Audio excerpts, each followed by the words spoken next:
Desde su juventud, Sansón fue diferente, no por su estatura ni su puerta, aunque ambos eran imponentes. Lo que los separaba de los demás era algo más profundo. Llevaba dentro de sí una fuerza que no le pertenecía, una energía que parecía venir de una promesa muy antigua. Su vida no era normal, no podía vivir como los demás jóvenes ni seguir el camino común.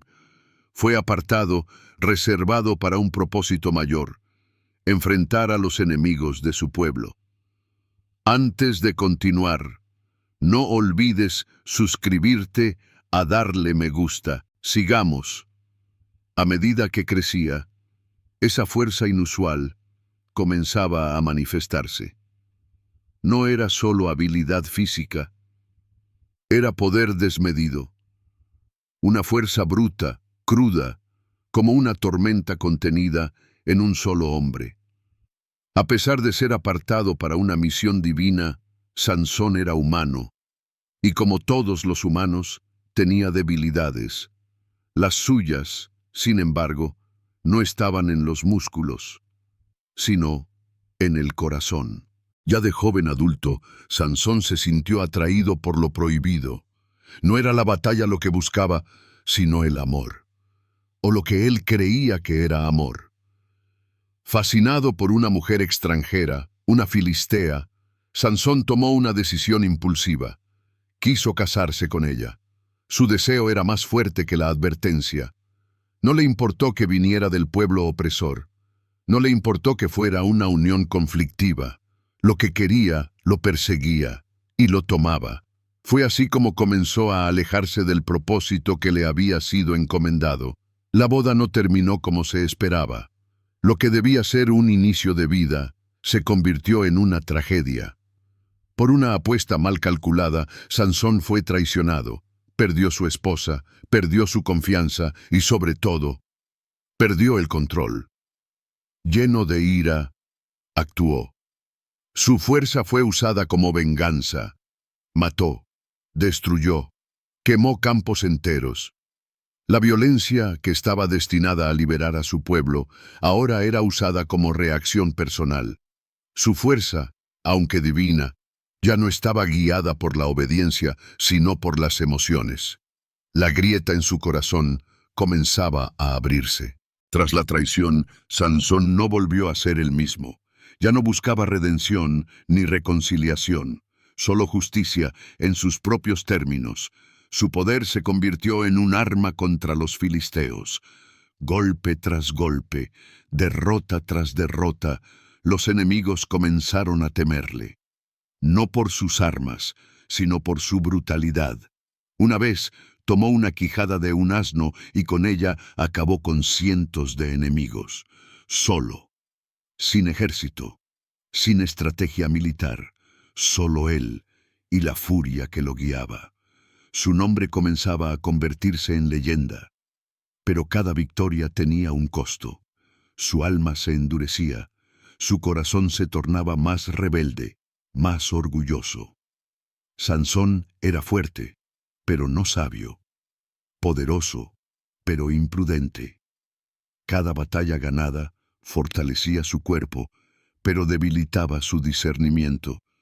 Se alejaba cada vez más de aquello que lo hacía invencible: la obediencia.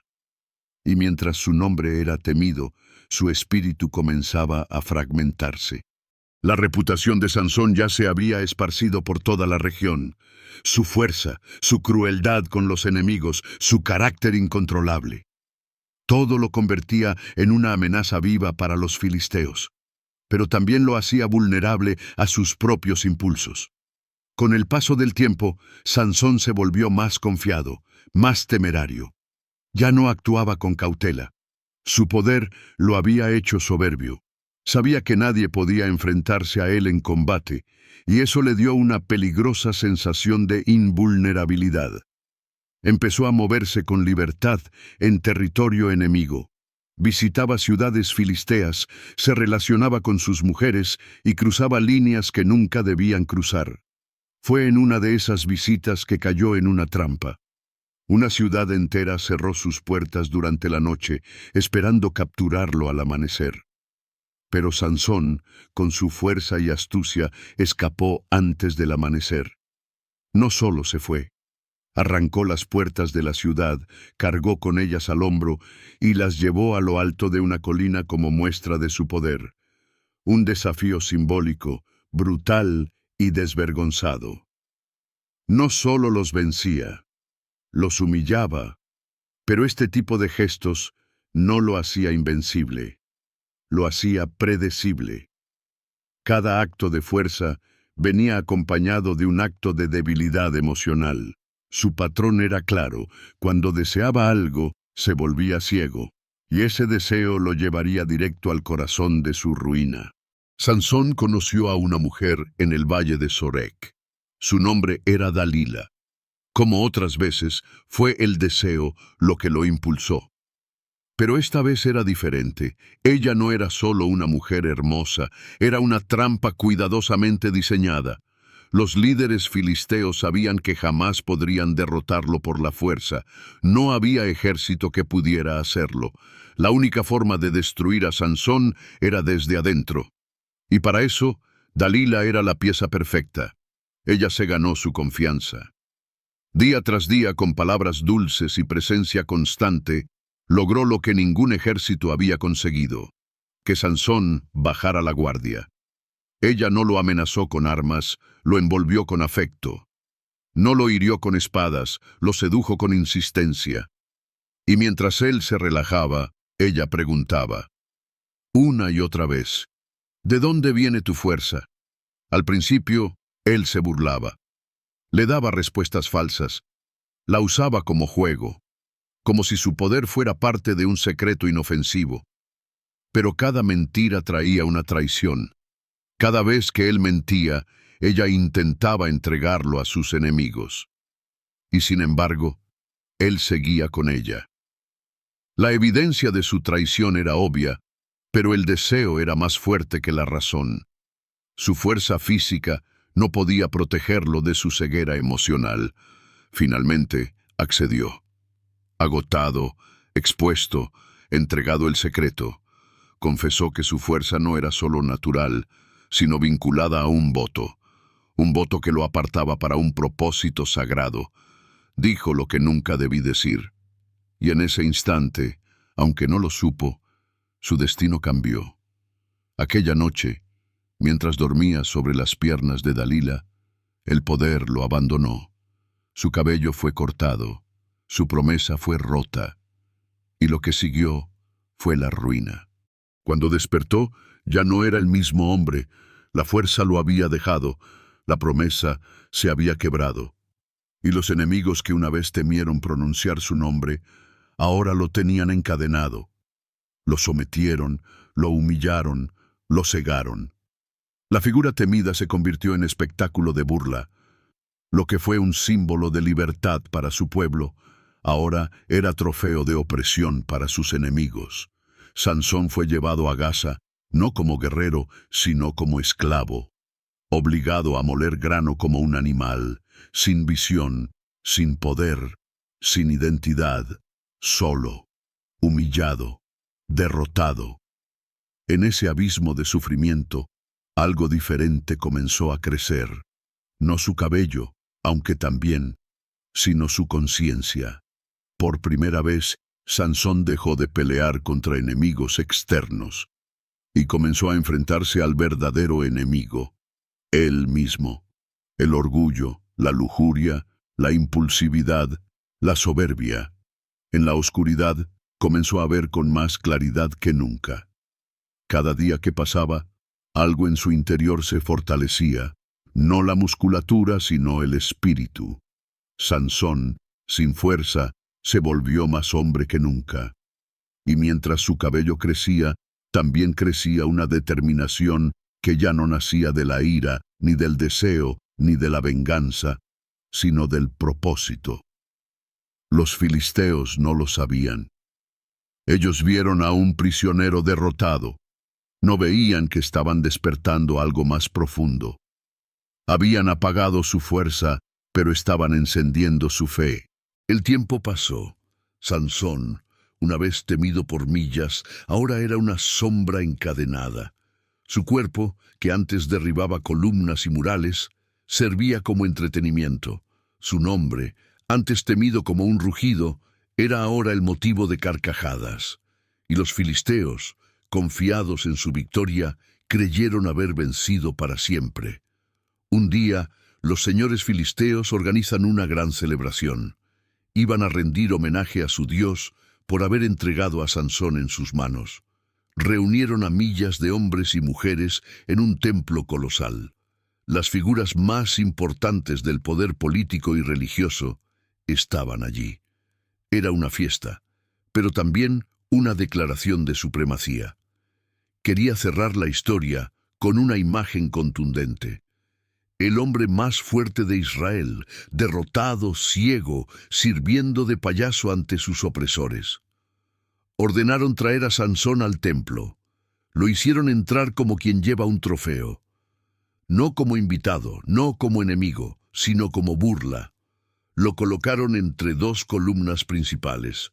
Lo expusieron como símbolo de su victoria, como si toda la estructura de su mundo estuviera ya libre de amenazas. Pero lo que los filisteos no sabían era que la historia aún no había terminado. Lo que veían ante ellos no era un hombre vencido, era un hombre transformado. Ya no era el Sansón que accionaba por impulso, tampoco el que buscaba placer ni venganza.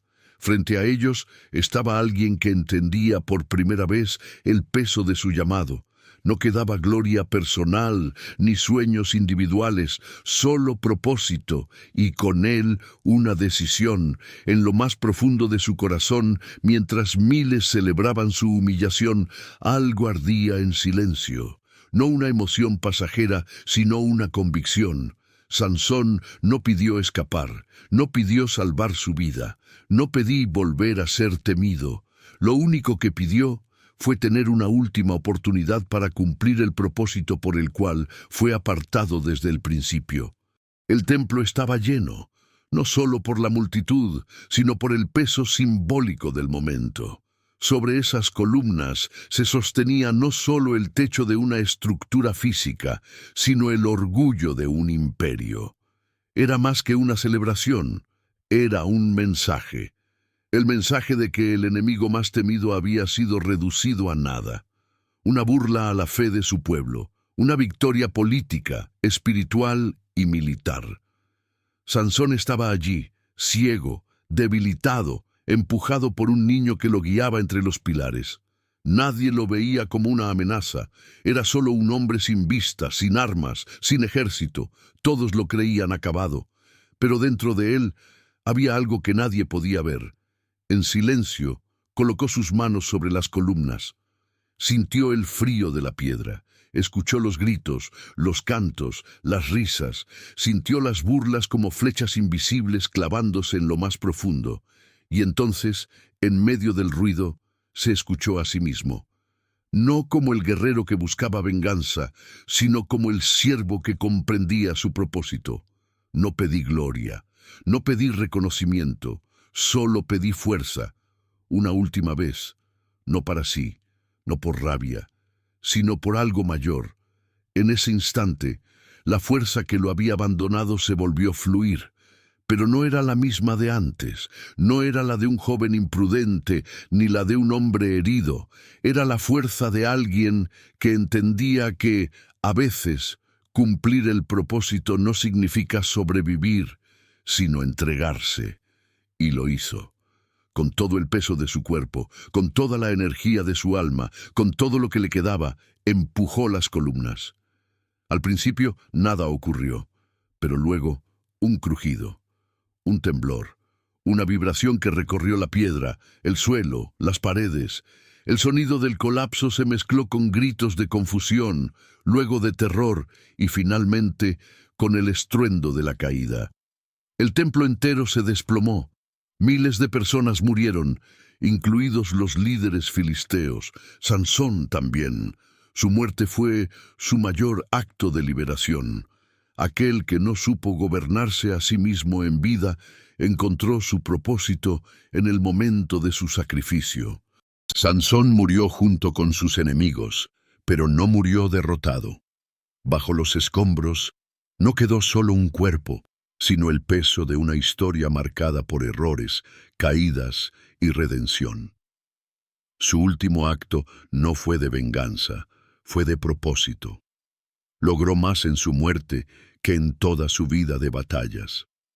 A su historia no se trata de perfección, sino de propósito cumplido. Si te gustó esta historia, no olvides suscribirte al canal, activar la campanita de notificaciones y compartir este contenido con quienes aman la historia, la fe y las grandes preguntas de la humanidad.